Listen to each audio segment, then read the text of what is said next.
أعوذ بالله من الشيطان الرجيم. قالوا أئنك لأنت يوسف قال أنا يوسف وهذا أخي قد من الله علينا إنه من يتق ويصبر فإن الله لا يضيع أجر المحسنين. رب اشرح لي صدري ويسر لي أمري واحلل عقدة من لساني يفقه قولي فالحمد لله والصلاة والسلام على رسول الله وعلى آله وصحبه أجمعين. أما بعد. Yusuf alayhi salam told his brothers or asked his brothers a question without telling them that he's their brother. He turned to them and he said, did you know what you had done to Yusuf and his brother at the time when you were so outrageous, so out of control, so not under control, not keeping your emotions, your rage, your hatred under control? This is the question that he posed to them, إِذْ أَنْتُمْ جَاهِلُونَ.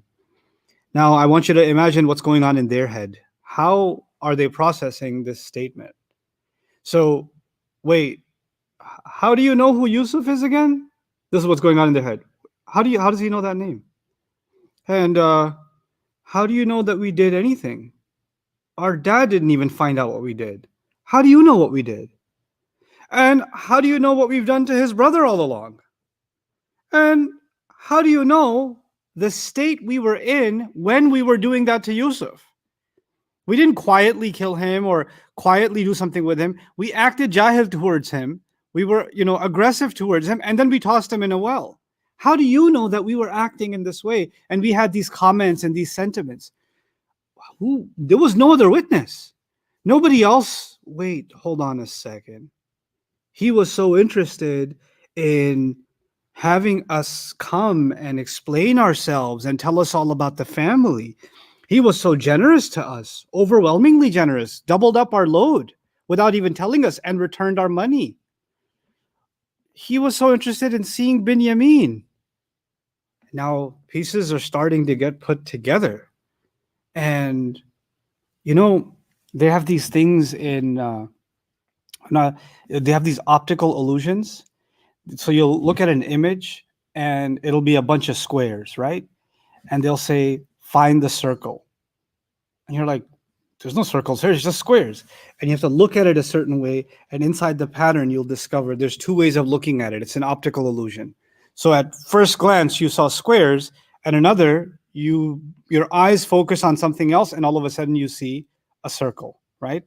Filmmakers do this sometimes. Like they'll make a film where there's a story and you're following along the story, and all of a sudden something completely unrelated happens. Sheikh Suhaib was telling me about a movie they made about a school shooting.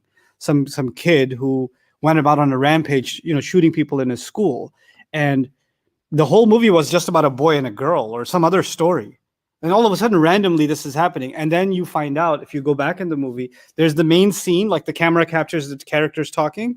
But in the background, there's always this kid looking up things about guns, or he's doing other things. And the whole movie, they're telling you this is always there, but your eyes never went to it because you're focused on the main scene. You're not looking at the background. There's these breadcrumbs that were always there, right? So the idea being that Yusuf alayhi salam was right in their face from the beginning. They've had a few encounters with him, but they never looked at him from that point of view because they weren't really looking. And this is yet another indication that when dad said, go seek out Yusuf and his brother, that wasn't really on their mind, seeking out Yusuf, because there were enough clues to start landing at the fact that in fact is Yusuf. But when Yusuf alayhi salam spoke and said, do you know what you did? And Ibn Ashur rahimahullah even postulates that when they said, we've come with just stuff from our home that we can't even sell, please be charitable towards us. And Yusuf alayhi salam is up there on the throne, right? And they're way down here, and there's guards, and this is a giant hall and things like that. So you're maybe 20, 30 feet away from His Highness that you're talking to. He's not exactly on like a clerical chair, like you go to the motor vehicle office or some other office and the clerk is right across from you, across the desk. It's not like that. He's in the royal position, and they're down there at the bottom. So he's up there on the throne. But it seems maybe perhaps that Yusuf alayhi salam came down from the throne and approached them and kind of looked them in the eye and said, do you know what you did with Yusuf and his brother when you were jahil? And as his face came closer, They're looking at it, and all these thoughts, these like trickle by trickle realizations are hitting them in the face, and all of a sudden, قالوا, that's where the ayah begins. قالوا أئنك لأنت يوسف. And this is hard to translate. Like literal translations are terrible. You certainly are Yusuf. No, no, no, no, no. You? For real? You really are Yusuf? Are you really Yusuf? Like they're in absolute shock. That's why the word anta is used twice. Now, inna is typically for beginner Arabic students. We translate inna as certainly or without a doubt, etc. It's a word used for tawkid, but its original rhetorical purpose, its most common rhetorical purpose, is called izalatu shak, to remove doubt. And if I were to suggest a translation for innaka la anta Yusuf, it would have to have the word really, not certainly in it. Are you really Yusuf? And another qira'ah, another reading of the same ayah is that it's not a question at all. It's in the affirmative. You really are Yusuf. You.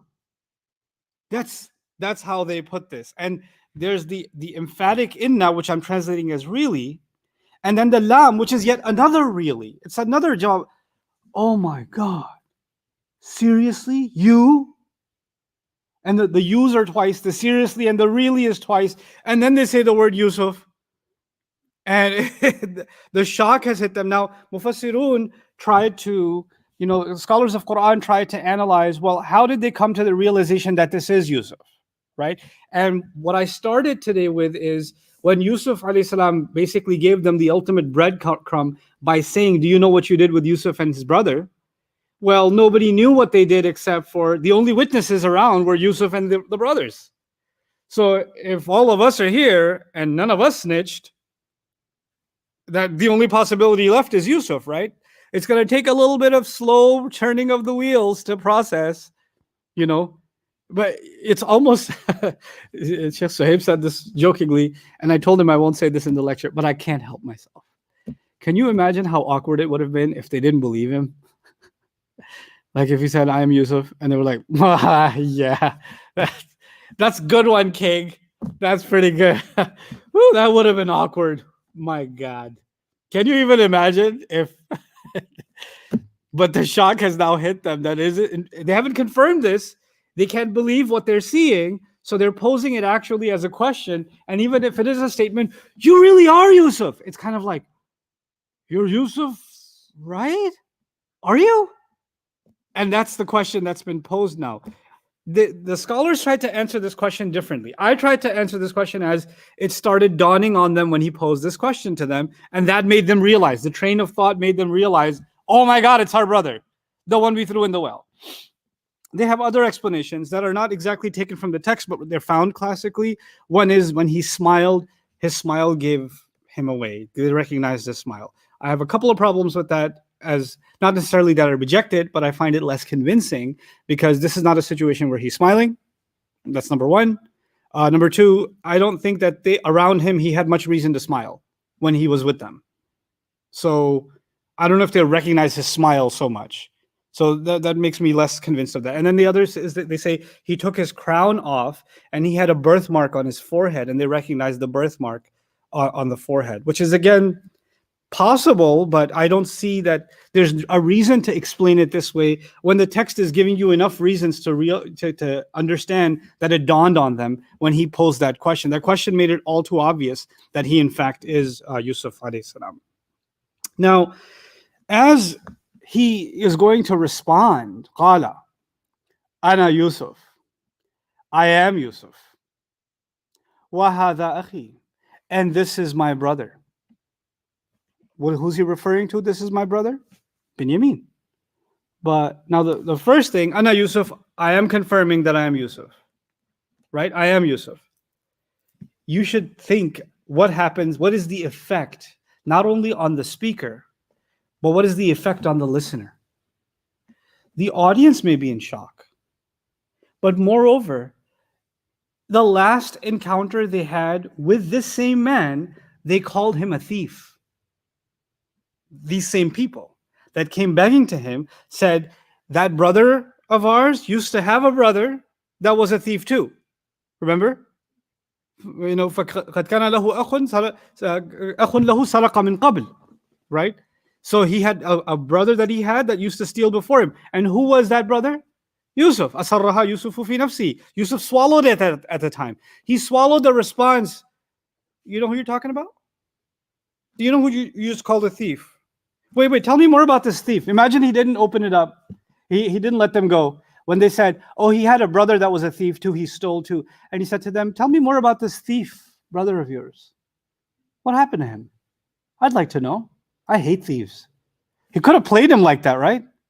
I was actually reminded of a ridiculous story, but I'll tell you because this is important. What's dawning on them is really embarrassing.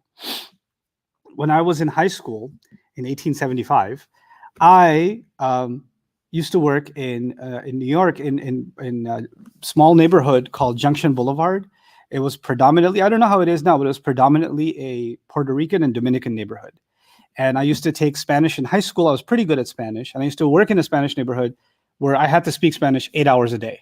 So after school, I was selling shoes, you know, and like Tommy Hilfiger t-shirts and like Nikes and Jordans and, you know, Timberland boots and whatever. I was working at the shoe store 8 hours a day. And the majority of the customer base was Hispanic. And the entire neighborhood is predominantly Hispanic, Puerto Ricans and Dominicans, and sometimes Mexicans and others too. And they would actually get mad at you if you didn't speak Spanish. Like somebody would come in and say, necesito size 9. I need a size 9. And I'd say, I'm sorry, I don't understand. Could you explain that in English? I said, vives en los Estados Unidos. No hablas español? You live in America, you don't speak Spanish? They'd get mad. Right? So I got pretty decent at Spanish to the point where I would primarily talk to my colleagues, customers, whatever, in Spanish. And part of my job was the most annoying job. When you guys walk into a clothing store, you know the annoying guy that comes up, can I help you with something? ¿Necesitas ayuda? So I was that guy. I had to go and ask, do you need any help? So this one time, and you know, if you're confused, I'm Pakistani. I'm extremely Pakistani. So I'm working at the store and these two Pakistani guys walk in, right? And they hear me talk to my friend in Spanish. And then I see these guys walk in, I run over and I say, can I help you guys with something? And they start, kid you not, they start cussing me out in Urdu. Like, they're like, no thanks. And they're like, yeah, bigharat hamari madad karega. And they start going off on me in Urdu, right? With a smile. Like, I won't know what they're saying because they think I only speak Spanish. So I was like, let me translate what they said. This beep, beep, beep, go help us. Police, right? So I was like, I don't have to help you, but you don't have to curse. I said that in Urdu, yaar, nahi karta madad, gaaliyan dene ki kya zarurat hai? Like I said that in Urdu. And they're like, oh, hame pata nahi tha. We didn't know. We didn't know. Oh, bhai, oh my brother. I was like, it's okay, guys, just get your stuff. But you know, you're so outrageous and obnoxious and obscene and offensive, and you don't even know who you're offending. You don't realize that they've, you know, what you're doing. Isn't that what they did with Yusuf alayhi salam, and way worse? Like they called him a thief to his face and his brother, which he knows isn't the case. And he's just listening to them quietly without calling them out, right? So as this happens, and he says, I am Yusuf. It's not just I'm your little brother that you threw in a well. I, the minister of Egypt, the ultimate authority in this land that you came begging to, that you're standing before broken and starving, that's the Aziz is Yusuf. I am he and he is me. I am, the minister is Yusuf. And by the way, this kid that you've been messing with for years, this kid that you've been abusing, this kid that you've hated because he was related to me, yeah, he's my brother. You know, when you first of all, you don't mess with a VIP, and then you don't mess with a VIP's family, right? So when he obviously he's not saying this is my brother because they don't, oh, that's your brother? Oh, thanks for introducing us. They already know they brought him. So he's not saying this is my brother because he's introducing them. He's saying this is my brother as if to say, now what? No, try that stuff again. No, please. Go ahead. See what you want to do to us now. Because you hate both of us, right? You've hated us your whole lives. Well, here I am right in front of you. And this is my brother, which you hate because you hate me so much. Now what? You see this confrontation? Ana Yusuf wa hada akhi. This statement would like send shivers down the spine of the abuser. They're like shell shocked at the moment with just These two words. Now, scholars have tried to explain the "this is my brother" comment differently, right? I've tried to explain it as, I'm telling you he's my brother because he's the brother of the minister of Egypt, so you better not lay a finger on him ever again. And you better think about what you've been doing to him because he's with me. But there's other explanations. The other explanations are مبالغة في تعريف نفسه, as if he was going out of his way to make sure they recognize that it's him. No, it really is me. This is my brother. But I would argue that he doesn't need to go out of his way to convince them. And if he did, when you introduce yourself properly and you talk about who you really are, you attribute yourself to your father. I am Yusuf, son of Jacob. But he says, I am Yusuf, and this is my brother. Your identity doesn't come from who your brother's with. Your identity comes from who your father. So that's a far more convincing argument, right? But that's not what he used. I'm Yusuf, and this is my brother. Now, as they're hearing this, they're also thinking about, man, so is he mad at us? He must be mad at us for what we did to him. But clearly, he's probably going to be real mad at us for what we've been doing to his brother. That's why he brought him up. Oh, the kind of trouble we're in now. So they're probably shaking at this point when he says, Hada akhi. But Yusuf alayhi salam didn't stop there. He didn't stop there. He says, قَدْ مَنَّ اللَّهُ عَلَيْنَا. And this is where you find the remarkable character of Yusuf alayhi salam. Sabr, I brought this up throughout the series. Sabr is this pivotal concept in our religion, right? Patience, perseverance, and what it means. And it has different dimensions. It's like this diamond that has different faces, right? And all of them are sabr. So sabr isn't one thing. Sabr is lots of things. But for today's discussion, I want you to know that sabr, one way of looking at it, is sabr is in a situation that is completely out of your control. You got thrown in jail, it's out of your control. You're being falsely accused and you've been in prison without trial, out of your control. You're a kid and you've been tossed in a well, out of your control. You've lost your child and your sons won't tell you where he is, out of your control. There's sabr in situations in which the circumstances are what? Out of your control. And then there is another kind of sabr. The other kind of sabr is when you have to act with restraint, when you have power and you have control. And that one's harder. That one's harder.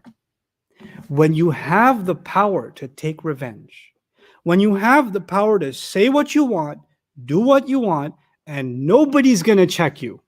Nobody's going to put you in place because you have the right to and you have the power to. And you still act with restraint. Wait, but you have finally get a chance to dish out payback. Why would you hold back? Because in that moment, you realize that just like there was a situation in which you were powerless, there's an invisible reality before whom you are still powerless. And that's Allah. You recognize Allah's power over you even when you are in a position of power. And you hold yourself back from saying or doing what you could do, but you don't. Because you realize, as big as you are in this situation, as powerful as you are, you may be the most powerful man in Egypt, but you're not here because of you. You don't have that power because of you.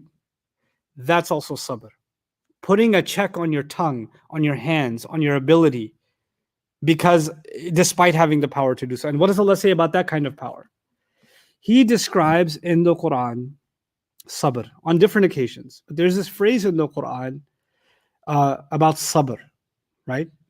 And that is فَإِنَّ ذَلِكَ مِنْ عَزْمِ الْأُمُورِ. So وَإِن تَصْبِرُوا وَتَتَّقُوا فَإِنَّ ذَلِكَ مِنْ عَزْمِ الْأُمُورِ. If you can have sabr and you can have taqwa, that's one of the most amazing accomplishments in life. The phrase is إِنَّ ذَلِكَ مِنْ عَزْمِ الْأُمُورِ. But in one place in Surah Al-Shura, Allah says وَلَمَنْ صَبَرَ وَغَفَرَ فَإِنَّ ذَلِكَ لَا مِنْ عَزْمِ الْأُمُورِ. He went out of his way to emphasize this one place. He says, and whoever can have sabr and by way of that sabr forgive, then that is truly one of the greatest accomplishments. Like that's a different level of sabr. Because that's in a passage where when you have the power to take revenge, you can. Allah gave you the right to. Allah gave you the right to seek out justice. If wrong was done to you, وَجَزَاءُ سَيِّئَةٍ سَيِّئَةٌ مِثْلُهَا. When a wrong is done, its payback can be in equal measure. It can be. We're not a religion of turn the other cheek, though that's an option. We're a religion, I got slapped, I can slap you back. That's our religion. Eye for an eye. That's the old biblical law, actually, eye for an eye. That's this religion. But Allah adds an incentive. But if you can, even though you have the right to take justice and take back what was taken from you, if you choose to forgive, then that's one of the most incredible accomplishments one can achieve in their life. So here, what you find in the next words, because once he says, I'm Yusuf and this is my brother. Now, if you put a stop there and put yourself in a situation like that, imagine if this did not happen to Yusuf, this happened to you. Your brothers did this to you. You were in a well. You went through all that stuff. And now they're in front of you. And they're powerless. Now what, huh? You liked hitting me, right? You like throwing me in a well? Come, I made a well just for you guys. I made 10 wells just for each of you. Come on, 9 wells. Let's go. Let's go. Let me show you how that feels. The desire to make them feel what you felt, because you say in your head, I need you to feel what I felt. I need you to feel my pain. I need you to feel what it's like to be inside a jail. I need you to feel what it's like to be sold as a slave. I need you to feel this and feel this and feel this and feel this and feel this. And until I do, I feel like justice wasn't served. He has a right to say any of this stuff, any of it. But he doesn't. He says something else entirely. He says, قَدْ مَنَّ اللَّهُ عَلَيْنَا. Allah certainly has favored both of us. Allah has certainly favored both of us. Who's both of us? Me and my little brother Binyamin. Now, what does he mean by Allah has favored both of us? There's lots of things this could mean. So let's go through them. One, this could mean, like Ibn Abbas says, بِكُلِّ عِزٍ فِي الدُّنْيَا وَالْآخِرَةِ. Allah has favored both of us that we held on to our faith and dignity in this life, and that will lead to the next. Meaning, no matter what situation we found ourselves in, we held on to our faith, and that's been Allah's favor on us. You people, and by the way, in that there's a subtle dig. It's a subtle comment. Allah favored us that we held on to faith and didn't let the devil take over, unlike you guys. Now, the unlike you guys has not been said, but said without being said, isn't it? It's a very dignified way of saying something to them without actually saying it, even though he has the power to. Allah favored us and we held on to our faith, unlike you who fell into the trick of shaitan. He didn't give them a lecture. You see that? He's not scolding them for what they did. He just asked, did you know what you did? That was just for the reveal. But now that it's been revealed, now it's time for the real lecture. I really need to talk to you. When you're hurt, you're like, I really need to talk to you. I'm going to tell you something. And then you're like, lay it all out. And he's not laying it out. He says, Allah has done us a favor. Now, what favor has Allah done to you and your brother? Well, one favor, we held on to our faith. The second favor, بِالْجَمْعِ بَيْنَنَا بَعْدَ التَّفْرِقَةِ. Allah has given us this amazing favor of uniting me with my brother after being apart for so long. Here they are criminalized and they stand indicted for what they've done, and the charges have been levied. And in this moment, instead of his mind being focused on what they did wrong, and when you look at the past, you think about all the wrong that they did, his mind is now focused on the good that Allah has done, that my brother and I are together. Instead of focusing on so many years I didn't get to see my father, so many years I didn't get to see my brother, so many years he was abused. No, I'll focus on Allah has done us a favor. Allah made us reunited. You see the positive mindset of a believer? Even when you think about the past, you focus on, even though you don't disavow, you're not blind to the bad that happened. By the way, he did mention the bad that happened. Do you know what you did with Yusuf and his brother when you were jahil? That we already did this. So he's not blind to the past. But when he brings up Allah and the past, he doesn't bring up what Allah did to him or allowed to happen to him that was bad. He says Allah has done both of us a favor that he allowed us to be reunited in this way. قَدْ مَنَّ اللَّهُ عَلَيْنَا. That's the second meaning. The third is that my brother and I actually have something in common. We found ourselves in circumstances that were out of our control. We found ourselves overpowered by oppression. And Allah made me come out of prison. And Allah made me come out of a well. Allah made me come out of dark situations, oppressive situations, and He gave me relief time and again. And here is my brother who was under your oppression for so many years, and Allah has given him relief too. We are both grateful to Allah for the favor of relief He gave to both of us. Our relief is different, but nonetheless, it is relief that came from Allah to both of us. We are now both relieved. قَدْ مَنَّ اللَّهُ عَلَيْنَا. So let's get more direct. قَدْ مَنَّ اللَّهُ عَلَيْنَا. Allah has done a favor to both of us could also mean Allah has finally given us a favor, meaning He has favored us over you. Finally, we have the upper hand. We're not the little brothers that get beat up. You're the big brothers that are on your knees. Allah has given us a favor and finally given us the advantage over you. But you see, even if you say that, I had to say that in English by saying Allah has given us the upper hand over you. But not only did they not use preference, Allah has preferred us over you, because He could have said فَضَّلَ اللَّهُ فَضَّلَنَا اللَّهُ عَلَيْكُمْ. Allah has favored us over you. Like Allah uses for the Israelites, فَضَّلْتُكُمْ عَلَى الْعَالَمِينَ. I favored you over all the other nations, like He says about the Israelites. That's not the language He used. He just said Allah has favored us. Now you could understand that as favored us over you, but that would be too mean of Him to say. Even in this time, He's not going to say something that will poke at His brothers. Even in this time. They did what they did, and they deserve to hear that. But He's not going to bring His moral standards down. His manners and speech, His class, the class with which He speaks, the upper, the moral upper hand with which He speaks will not decline. So He says, Mannallahu alayna, even though it's implied. And because when they're hearing it, yeah, He has favored you over us, clearly. But He didn't have to say the over us, they'll think it. And by the way, in the next ayah, which we'll talk about tomorrow, inshallah, you'll see, Atharakallahu alayna, God has given you preference over us. They'll say it. He didn't say it though. It's pretty epic. So now, finally, this is probably to me the most profound of the thoughts regarding Allah has favored both of us.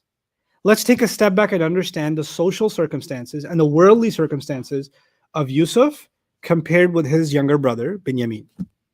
Yusuf is for all practical purposes, the king of Egypt. For all practical purposes, he's running the country, yeah? He's the Al-Aziz, the ultimate authority. His brother comes from a starving family where he's been beat up by his older brothers. And socially speaking, they have nothing in common. Economically speaking, they are worlds apart. Opportunity-wise, they are worlds apart. Even the food they get to put in front of them on a daily basis, they are worlds apart, aren't they? And yet the king and the starving Canaanite are being merged together in a sentence by Yusuf when he says Allah has favored both of us. You see, with our worldly eyes, you see a millionaire, man, that person's blessed. You see a homeless person, that person's not blessed. The healthy is blessed. The sick isn't blessed. Some people Allah has favored with appearance. Some people Allah has favored with money. Some people Allah has favored with family. Some people Allah has favored people with different things. And there are other people that are deprived of those things. Yet there seems to be a standard in the mind and the heart of Yusuf alayhi salam, which makes him see that Allah's favor is something me and my brother have in common. You know why that's remarkable? He understands Allah's favor not in materialistic terms. He doesn't just see Allah's favor as kingdom that was given to him, though that is Allah's favor. He doesn't just see Allah's favor as relief that was given to him after being slandered. That's not the only favor of Allah. The favor above all the other favors is the first favor I started with, which is Allah allowed us to hold on to our faith. No matter what life looked like, no matter what clothes we wore, no matter what kind of house we lived in, whether my surroundings, everything around me was a well or a prison cell or a castle. Whether the backgrounds changed, but Allah's favor remained. It's to me incredible that these words are coming out of his mouth as he sits on the throne. And almost identical in meaning words came out of his mouth when he was in prison. ذَلِكَ مِنْ فَضْلِ اللَّهِ عَلَيْنَا وَعَلَى النَّاسِ. This is the favor of Allah on us and on people. Right? Allah you talked about how Allah has favored you in jail, and now you're talking about how Allah has favored you here, and you don't see a difference in how Allah favored you and how Allah favored your brother, though you are materialistically worlds apart. But you see that as Allah's favor. Meaning Allah's favor is not to be looked at with a material lens alone. And by the way, the material lens alone can be very deceiving. فَمَا مَتَاعُ الْحَيَاةِ الدُّنْيَا فِي الْآخِرَةِ إِلَّا قَلِيلٌ. What is worldly life except very little? And then Allah says, إِلَّا مَتَاعُ الْغُرُورِ. This is just means of, مَتَاعُ الْغُرُورِ means this is means by which people are deceived. Somebody could have a lot of money and they're not favored by Allah. Somebody could have nothing and they're incredibly favored by Allah. There's a woman that the Prophet ﷺ used to see cleaning, old woman used to clean the masjid. Nobody knew her name. One day she stopped coming. When she passes away, the Prophet ﷺ cries for her. She's wealthier on Judgment Day than any billionaire or trillionaire that will ever walk this earth, because she has on her side the tears of Rasulullah sallallahu alaihi wasallam. Who gets that? Who gets that kind of mention? That his heart went out for her. Radiyallahu anha. We don't even know her name, but I can guarantee you she'll be a big celebrity on Judgment Day. Allah has favored her. قَدْ مَنَّ اللَّهُ عَلَيْنَا. Allah has given us a favor. So this is the statement that he makes to his brothers. Ibn Ashur actually thinks, and I agree with him, that he knew that this is going to be a pivotal breaking point for his brothers. When they realize that I am their brother, then they are going to be humbled like they have never been humbled before in their life. And this moment is a very life-changing moment for them. So I'm going to use this moment to say something to them that will actually stick with them. Later on, when you're in a certain moment, the iron is hot, that's the time to strike, right? Now it could be that's the time where you want to say what you've been wanting to say. But no, this is the time where I'm going to say what they need to hear. They need to hear something to better themselves. I will say something that's been in my heart, but I won't let that override the need to benefit them. Because I remember something my father told me in his mind a long time ago. They're not my enemy, Shaitan is. Shaitan got them to do something.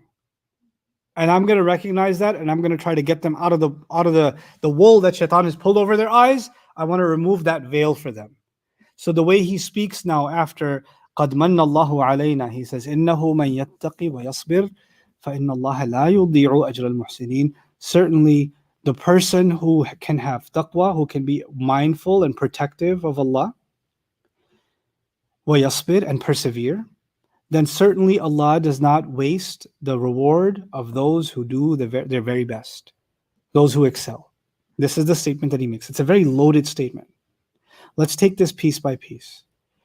First of all, Yusuf is saying, as if Yusuf alayhi salam is saying, I have lived a life where I have experienced that there were situations where there were impulses inside me that exist inside any human being that could have taken over, but something more powerful inside me than that impulse was the taqwa of Allah. And because of that taqwa of Allah, I was able to persevere. And no matter what trouble came my way, I was able to persevere. Because once you show taqwa, life gets tough. And when life gets tough, you have to persevere. And if you can do those two things, I know one thing in my life itself is testimony that there's definitely the fact that Allah, He does not let go to waste the reward He's going to give to those who excel, those who do their best. He will not let that go. In a sense, He's also saying, I wish you guys had taqwa.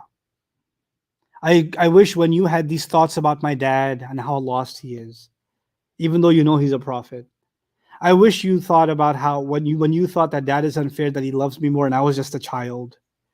That before you realize this is some evil thoughts you have towards me, you should have realized you're not mindful of Allah when you entertain thoughts like that. That somebody who has taqwa of Allah can't be thinking negative and twisted thoughts like that. Astaghfirullah al-azim. La tatamannaw ma faddalallahu bihi ba'dakum ala ba'd. Allah says, don't wish for some favor Allah has given over others. You would have had taqwa of Allah and said, whether we feel dad loves us more or not, what's most important is, can we stand before Allah? We have to face Him. How can we even entertain a thought like killing our brother and we have to stand in front of Allah one day? Where was your taqwa? I see your emotions of jealousy and this and that and the other. And by the way, if in the end of the day, if this was hatred towards your fellow brother because you feel that he's being given preferential treatment, didn't you realize that's exactly the feelings of shaitan? And you should have had taqwa and understood that Allah taught you that shaitan's your enemy and those feelings come from your enemy. Why do you want to see another person in harm and somehow feel that's going to benefit you? That's just shaitan. I wish you had taqwa at the time. And if you had taqwa, then you could have been able to, even if you had bad feelings, you would have been able to keep them in check and you would have been patient with them. And you could have dealt with them in better ways. You would have had sabr. My brother and I have lived a life of taqwa and sabr. And I can tell you, whoever does that, Allah will not waste their compensation. And whoever doesn't, by implication, they'll have to pay for it eventually. And here you are, look at how you're paying for it. Look at the position you find yourselves in. Did I want you to be in this position? Did I want you to be embarrassed? That's inside for إِنَّهُ مَنْ يَتَّقِي وَيَصْبِرْ. They say, I thought this too, that when he says Allah has favored us, when he said in the previous statement, قَدْ مَنَّ اللَّهُ عَلَيْنَا, and the very next statement is إِنَّهُ مَنْ يَتَّقِي وَيَصْبِرْ. This could be jumla ta'liliya, which is what Ibn Ashur suggests. تَعْلِيلٌ لِجُمْلَةِ مَنَّ اللَّهُ عَلَيْنَا. Allah has favored us because we held on to taqwa and we demonstrated sabr. That's why Allah favored us. Allah gave us this upper hand for that reason. حَثَّهُمْ عَلَى التَّقْوَى وَالتَّعَلُّقِ بِالصَّبْرِ. And it also seems to suggest, and this is also kind of subtly indicative by the present tense use, because the conditional statements in Arabic can be إِنَّهُ مَنِ اتَّقَى وَصَبَرَ, but مَنْ يَتَّقِي وَيَصْبِرْ can also be a subtle nudge towards the future, meaning even if you've lived a life without taqwa much and without sabr much, doesn't mean that your lives are over. You can still have taqwa and sabr, and Allah will not reward your good deeds. In other words, you will not be judged by your previous mistakes by Allah. People may look at you and all they will remember is the mistakes you made in the past. Allah doesn't work that way. If you show Allah taqwa and sabr, Allah will not let go of your good deeds. And you know what? Here's the other important thing here. He's now almost motivating his brothers to start a new life without even saying it yet. In the words, إِنَّهُ مَنْ يَتَّقِي وَيَصْبِرْ فَإِنَّ اللَّهَ لَا يُضِيعُ أَجْرَ الْمُحْسِنِينَ. I need you to know, Allah will not let that go. Allah will not let that go to waste. And I know something about not letting something go to waste. He's had an entire country work on the farm so that the crop doesn't go to waste. And he understands how things don't go to waste in the material world when you work hard. And he also understands that things don't go to waste in the spiritual world when you do the spiritual hard work. Just like there's work on the farm and you get the crop and you have to persevere and you have to have patience and you have to hold the crop back and not eat too much and have sabr, and then you'll survive the next 7 years. Just like that, in your spiritual life, you have to have taqwa and you have to have sabr. And when you have these two things, then you will get the reward if you did well. It's as if he understands how the world works, how the seen world works, and how the unseen world works both at the same time. It's so beautiful. He's an economic leader, he's a political leader, he's a social leader, and he's a spiritual leader, all in one. And for someone to say that from the pulpit, from the masjid, for someone to say that in a spiritual talk is something else. For the leader of a nation to say that and say that by living that example is a different level. Man, that's just a different level of leadership. And he's saying that to his brothers in this way, إِنَّهُ مَنْ يَتَّقِي وَيَصْبِرْ فَإِنَّ اللَّهَ لَا يُضِيعُ أَجْرَ الْمُحْسِنِينَ. There's the other interesting thing. You saw a couple of ayat ago, إِنَّ اللَّهَ يَجْزِي الْمُتَصَدِّقِينَ. The brother said, certainly Allah gives, this is at the end of ayah number 88. Allah says, certainly Allah gives, rewards those who give charity, who are charitable. Certainly Allah rewards those who are charitable. And here he says, Allah does not waste the reward of those who do excellently. Yeah? So you've got two interesting contrasting phrases. You've got Allah rewards, in Allah yajzi, and you've got Allah does not waste the compensation, which practically means the same thing, right? At the end of the day, you're going to get what Allah wants to give you. He will reward you. But one way of saying it is Allah will reward you, compensate you, and the other is Allah will not waste your compensation, right? So why use the positive language? Allah will reward, and then you also find the negative language, Allah will not put to waste. What's the subtle contrast between them? When you give charity, you're doing something good, yes? When you're doing something good, then the positive verb, Allah will compensate. The positive corresponds with the positive, right? But when you fight hard to not do something bad, because at the end of the day, what's taqwa? When is taqwa most important? Taqwa is most important when in front of you there's a choice to disobey Allah.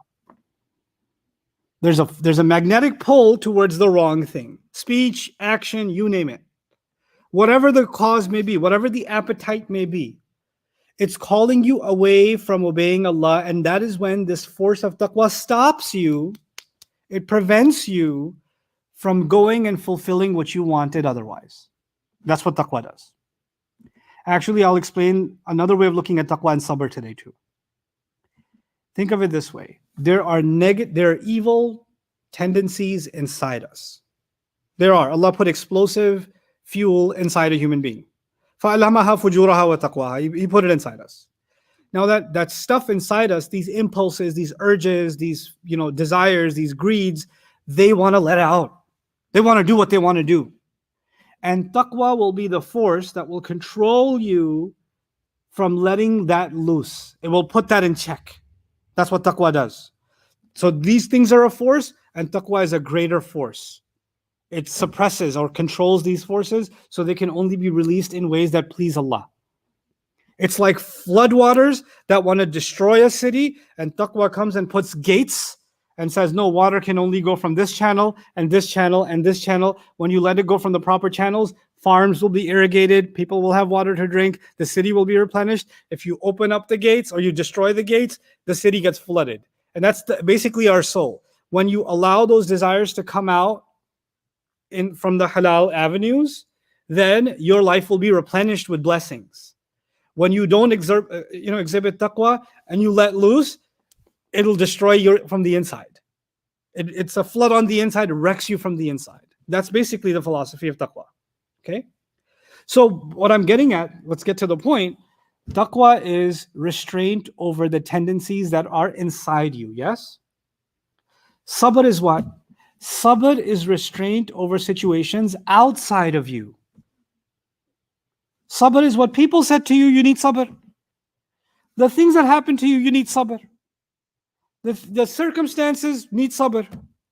So taqwa protects you from, and by the way, those things from the outside can make you do wrong or make you lose your faith. And to hold on to your faith while things are going bad, the evil is coming to you from the outside, that's when you need sabr.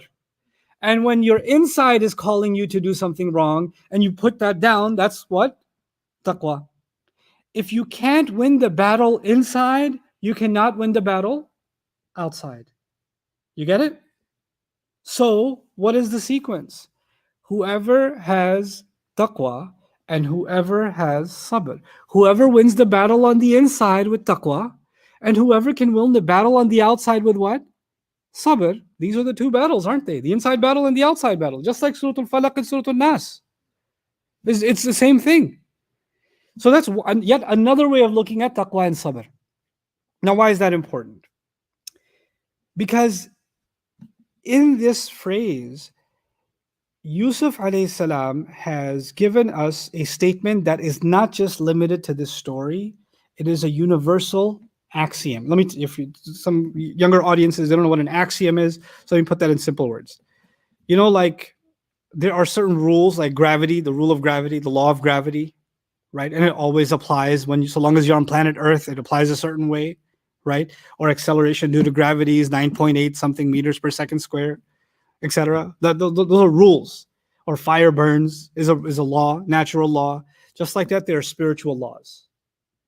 So just like if you're gonna, put paper in front of a fire, it's going to set on fire. It's always, every time that's going to happen, because that's just the way things are. Just like that, in the spiritual world, in your spiritual life, there are certain realities. It will always be that way. What's that reality? That reality is that if you have sabr, if you have taqwa and you have sabr, then one thing's for sure: Allah considers you from the muhsineen. Now, this is a heavy thing I'm just saying, so I'm going to take pause and help you understand something. The highest rank of a believer that can be achieved. There's the hadith of Jibreel tells us that you can be Muslim, you can be mu'min, a believer. Muslim, someone who surrenders to Allah, meaning they just accepted the faith. Mu'min, someone who has faith in their heart, a step above. Muhsin is the highest state you can be. And what's ihsan? Ihsan is an ta'bud Allah ka'annaka tarahu, fa'in lam takun tarahu, fa'innahu yaraka. You worship Allah as if you can see Him, and if you don't see Him, at the very least, you always recognize that He sees you, right? That's the highest state of a believer. Like, we want to be from the muhsineen. That's like the highest state we can have. Now, in this ayah, what does Allah say? Whoever has taqwa and sabr, Allah does not waste the reward of those who have taqwa and sabr. He didn't say that. Listen again. If you have taqwa, I will reward you for having taqwa. If you have sabr, I will reward you for having sabr. That's not what He said. He said, if you have taqwa and sabr, I will reward those who are muhsineen. In other words, when you have both of these things, I consider you what? Muhsineen. You do A and B, taqwa plus sabr equals ihsan. That's the equation. You can be those two, I will consider you muhsineen, the highest rank a believer can have. Why? Go back to the Prophet's definition, sallallahu alaihi wasallam. The Prophet sallallahu alaihi wasallam says, you worship Allah as though you can what? See Him. And if not, you are always aware that He sees you. Well, let's go back to the definition of taqwa. One of the ways I described it to you is taqwa is you fighting the evil forces inside you, right? And what's going to help you fight those evil forces? Allah is watching. Isn't that what taqwa is? It's as if you can see Allah before you see the evil in front of you. It puts a stop to you. It just puts a stop to you. Then on the other side, you've got sabr. Sabr is circumstances outside difficulty, people's words, circumstances, difficulties, trials, etc., etc. But when you see them from ihsan, what's sabr? These trials are coming from Allah. Allah knows what I'm going through. And I know Allah does not waste the reward that comes from carrying myself right in the circumstance. I will hold on. I will hold my tongue, not because this person deserves it, because Allah will give me. Isn't that sabr? That's why taqwa and sabr are actually ihsan. وَمَنْ يَتَّقِ إِنَّهُ مَنْ يَتَّقِ وَيَصْبِرْ فَإِنَّ اللَّهَ لَا يُضِيعُ أَجْرَ الْمُحْسِنِينَ. An-Nakha'i, rahimahullah, speaking along these lines, he says, taqwa here means to avoid zina, to get away from zina. And sabr here means to be content or hold yourself with restraint while you remain single. He says, Ar-Razi says, taqwa here means avoiding sins. And sabr here means, bearing the hardship people give you. Bearing the hardships that people give you. إِنَّهُ مَن يَتَّقِ وَيَصْبِرْ فَإِنَّ اللَّهَ لَا يُضِيعُ أَجْرَ الْمُحْسِنِينَ. So now, as I try to wrap this up, just appreciate what Yusuf alayhi salam has said, but more importantly, appreciate what Yusuf alayhi salam did not say. Because a lot could have been said. A lot could have been. He could have said, where was your taqwa? Where was your sabr? How do you call yourselves Muslim? How do you not disgrace the honor of being privileged children of the Prophet Yaqub, of the grandchildren of Ishaq, great-grandchildren of Ibrahim alayhi salam? How do you call yourselves Muslim? How could you have done this? None of it. There's none of it. I mean, I'm pretty sure nobody can give a better lecture than a prophet. Right? If somebody wants to give somebody a lecture, they'll give the best ones. And yet he takes this really dignified road. مَن يَتَّقِي وَيَصْبِرْ فَإِنَّ اللَّهَ. He doesn't even say, I had taqwa, I had sabr, Allah rewarded me. He didn't say that. He said, whoever does it. As if He's not even directly talking about himself, though obviously he's included. But he's like, this is an open invitation. Anybody's welcome. Even you, even now. Even you, even now. And this is reminding me of his words back then in prison. ذَلِكَ مِنْ فَضْلِ اللَّهِ عَلَيْنَا وَعَلَى النَّاسِ. This is a favor Allah has given to us, and He's given to people. He's extended the offer to humanity. Anybody can take advantage. This is him telling his brothers, no matter what wrong you've done to me and how much hurt it's caused me and my brother, and he's told me all about it. Now I know. And God knows what kind of trouble you've caused my father. I can be angry with you all I want. I still don't want you to burn in hell. My anger has limits. Allah's punishment has no limits. That's khalidina fiha abada. I can't, my grudge against you doesn't make me say, I'll see you on Judgment Day, or Allah's wrath is on you. I'll tell you in this moment where you feel like I will come at you with revenge, or you're preparing yourself to hear me yell at you and you say, sorry, we're so sorry, I can't believe we did this. You're preparing yourself for your apologies. You don't need to. I don't need your apology. I need your redemption. And you need it more than I do. You need to come back to Allah. It's basically an invitation back to Allah before anything else. فَإِنَّ اللَّهَ لَا يُضِيعُ أَجْرَ الْمُحْسِنِينَ. The last discussion that I want to have with you about this is actually a heavy one, but an important one. And I think because we're so deep into this conversation now, I'd rather deal with that now. This surah is unique in the Quran because it time and again describes that if you are patient and you do good, that things will work out for you in the end, in this life. And there are two views. When you do good, it doesn't matter if you get rewarded in this life or not, because Allah has recorded it for you and you will get it in the afterlife anyway. Is that a fact? Yes. Are there people who do a lot of good and they get nothing in this life and they die? And their only reward will come in the afterlife. Does that happen? Absolutely. Are there people that are innocent and have been imprisoned or killed and they will get Jannah with Allah? Yeah, that happens too. So there are two conflicting outcomes. If I'm being taught, if you do good and you excel, that Allah will take care of you where? In this life, it's going to work out. Just like we learn in the story of Yusuf alayhi salam. But we also have the conflicting account, which is there are people that have done plenty of good and they never saw the reward for that in this life. Their reward is only with Allah Azza wa Jal. That's also a reality. And we're being taught both of these apparently contradicting realities in the Quran. First and foremost, let's understand that. The Quran does not endorse either view exclusively. The Quran refuses to give the claim that if you do good, you will only get rewarded in the afterlife. That claim is denied. The Quran also refuses the claim that if you do good, you will absolutely get rewarded in this life. It also rejects that claim. So what is the claim of the Quran? The claim of the Quran is you are a slave, know your place, and you are a creature of hope. And you know what? We can philosophize about this all we want, but the case study and the way the Quran teaches deep philosophical messages is by way of case studies. And the case study for someone who has both worlds in front of him, hope of this life, hope of the next life, is Yaqub alayhi salam. Like he is the ultimate example in the Quran of someone who has complete reliance on Allah and yet at the same time is hopeful things will work out in this life. He doesn't say to himself, well, if I lost my child, I see him in Jannah. Why do you believe in the Akhirah? Why are you crying? Your child, if he died, he's in Jannah.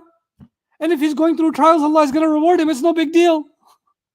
When people have that kind of mentality, don't worry about it. It's in the Akhirah. It's okay. Really give that lecture to Yaqub alayhi salam. Because he's crying over what's happening in this life. And while he believes in the afterlife, what is Allah telling us? Allah is telling us He created us with hopes in this world too. With aspirations in this world too. He wants us to desire the next life. But He doesn't want us to forgo this life. He wants us to beg Him. By the way, do we have a guarantee of the Akhirah? We don't know where we stand, right? Muslims are not like Christians. Christians can say we have a guarantee. We've got the ticket. We have salvation.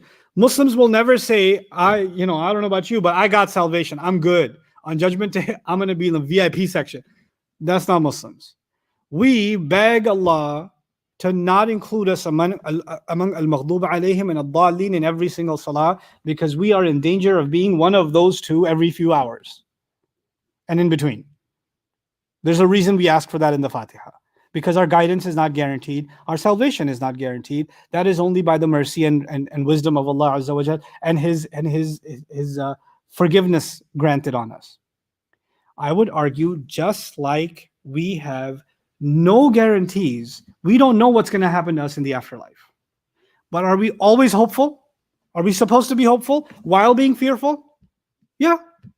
You can't just be fearful and you can't just be hopeful. It is the same exact attitude Allah taught us in this world. Yusuf alayhi salam's father can be deeply sad and completely hopeful in this life at the same time. Can't he? Just like a believer, when it comes to the afterlife, can be utterly afraid and completely hopeful with Allah at the same time. These contradictory forces balance each other out like two wings on a bird. Just like that is the case for the afterlife, that is the case for this life. I'm supposed to have hope. I'm supposed to have hope I'll have a better relationship with my children, or things will work out with my parents, or things will work out in my marriage, or things will work out with this friend of mine that I've lost touch with, or etc., etc. I'm supposed to have hope that financial difficulties will go away, or the diagnosis will be cleared, or the cancer will go away, or whatever. I'm supposed to have that hope. I'm supposed to. And at the same time, I have the fears. And when I have that hope, I come in front of Allah, not with guarantee. Ya Allah, you said if I pray, Allah, you'll remove my cancer. Allah never said that. Allah said He won't waste your reward. And He might reward me in this life. Why should I think that He won't? Because He didn't say guarantee. He didn't guarantee that He will, but He didn't guarantee that He won't. He wants me to beg. He wants me to see humbled. And this is why I refer to Yaqub alayhi salam is, look at, he wanted to protect his kids when they were going back into Egypt. And he said, go from different doors, right? Okay, that's him worried about this life. At the end of the day, well, however you interpret it, evil eye or not, I owe you that lecture. But evil eye or not, it is concerned with this life, and their safety in this life. But immediately after, what does he say? Listen, if Allah has another plan, I can't do anything about that, but I can put my complete trust in Him. Hope in Allah and trust in Allah at the same time. And the hope can be dictated by my feelings. My feelings are, my hope is my family's reunited. That's my hope. That's Yaqub alayhi salam's hope. My family's reunited. But at the same time, there's a trust in Allah that if that reunion doesn't happen this month, this year, 10 years from now, or it never happens, or it happens 3 generations from now, then if that is the case, I trust Allah more than I trust my feelings. Balancing both of those. Now, why if you lose that balance, why is that a problem? This has to be understood. There could be that people are doing wrong to you, and when you speak up, they say you should have sabr because your reward is in the akhirah. Why are you complaining about your state? Because believers should be grateful and believers should have sabr. Yeah, you should have sabr like Yaqub alayhi salam, and then say, go look for Yusuf. If you just want to have sabr, Allah has done what He's done, then you don't have to go look for nothing. Allah will reunite me on Judgment Day, it's okay. That's not Yaqub alayhi salam. He understands, and when Yusuf, why did I bring all this up? Yusuf alayhi salam here says, whoever has taqwa and has sabr, Allah does not waste the reward of those who do their best. Yes? So in my case, Allah even gave me that reward in this life. And I was hopeful for it. And my father's hopeful for it. Why shouldn't I hope for better in this life? Why do I go in the one place where I'm supposed to forget about this world? Go in front of Allah's house in the most harsh climate on earth. Go to the Kaaba and walk around in clothes that mimic the nothingness of Judgment Day, right? And as I pass Rukn Yamani, I say, Rabbana atina fid dunya hasana wa fil akhirati hasana wa qina adhab an-nar. Our Master, give us beautiful good things in this life and beautiful good things in the next life. Why only ask? Just you went there, man. Ask for akhirah. Hajj is supposed to be a simulation of Judgment Day, a massive gathering of people that are basically the same level, all of them standing before Allah in the field of Arafah. Right? It's supposed to be a simulation of Judgment Day. Forget this world, but no. ليس عليكم جناح أن تبتغوا فضلا من ربكم. It's okay. There's no harm on you if you go take some things to sell and make some money when you go to Hajj too. Huh? What? This life? Yep. Our religion is about balancing the needs and wants of this life and channeling them in a way that Allah is pleased with, so you can have the best of both worlds. Our religion is about both worlds. And when you become just from the other world, you say, I only want my reward in the akhirah, then you become complacent, paralyzed in this world. Then you are not able to stand up for yourself. And more importantly, you're not able to stand up for anyone else. Because when someone else is fighting for their rights, you say, no, don't worry, you'll get your rights in akhirah. Then you become complacent and you become a cause of injustice in the name of tawakkul.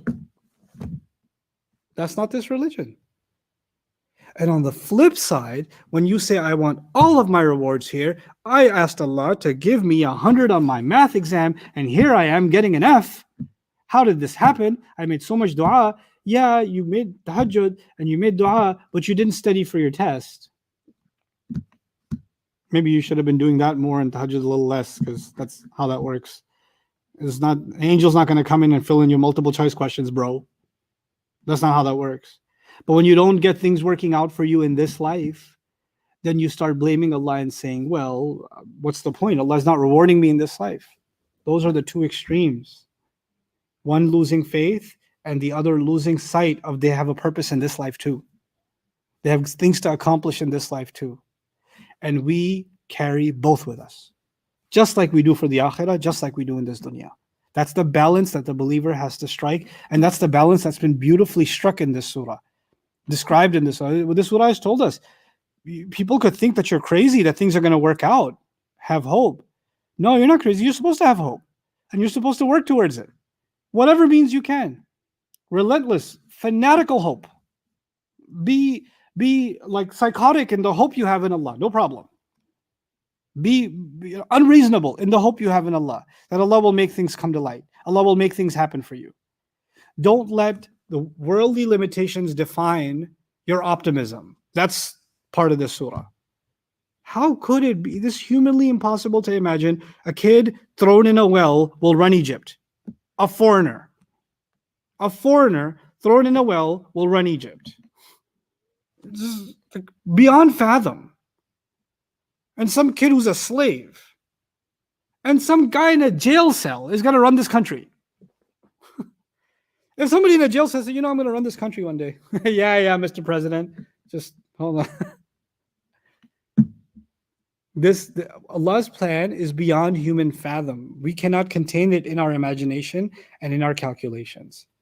So this is part of Inna Allah la yudi'u ajral muhsinin. It's a timeless message of hope. Allah will not let our good deeds go to waste. And what I wanted to say, the contrast, the good verb, reward for charity. But when you avoid becoming bad and you avoid doing bad by taqwa and sabr, then Allah avoids wasting your deeds. Right? So because when you hold on to taqwa, you deprived yourself from something haram. So you feel like you missed out. When you have sabr, you feel like you missed out from saying something you could have said, some vengeance you could have taken. So sabr and taqwa make you feel like you missed out on something. And Allah says, you missed out on nothing. The compensation you're going to get, I will never let that go to waste. You didn't waste any opportunity. You didn't miss an opportunity. You gained an opportunity. May Allah Azza wa Jal make us all people of sabr and taqwa and overlook our past mistakes. May Allah Azza wa Jal allow us to come to terms with the wrongs that we've done. You see, Yusuf alayhi salam's brothers, they had to get hit real hard before they wake up. Real hard. The trickle wasn't working. They had to get some people just have to get hit real hard before the realization hits them. And now that these words have come out of Yusuf alayhi salam and he's confronted them directly and he's given them this one-line sermon, I can't wait to see what they have to say tomorrow. inshallah. Barakallahu li wa lakum. Assalamu alaikum wa rahmatullahi wa barakatuh. I gotta go eat.